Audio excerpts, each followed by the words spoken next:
హిందూ పురాణాల ప్రకారం చిరంజీవులు మరణం లేనివారు. వీరు 7గురు. కొన్ని పురాణాలు 8 మంది చిరంజీవులు ఉన్నారని చెబుతుంది. వీరిని సప్త చిరంజీవులు అని పిలుస్తారు. మరికొన్ని శాస్త్రాలలో మార్కండేయుడిని కలిపి అష్ట చిరంజీవులు అని అంటారు.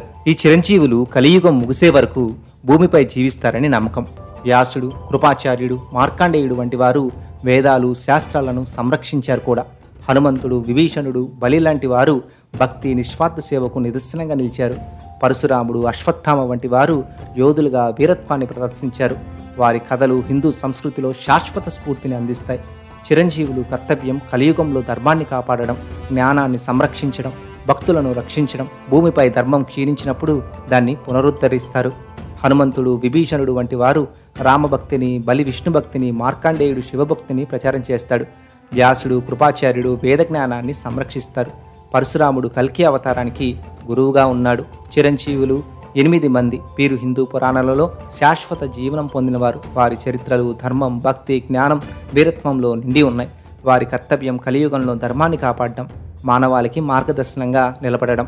వారి గొప్పతనం, నిస్వార్థ సేవ, అచంచల భక్తి శాశ్వతంగా ప్రభావం చూపిస్తుంది.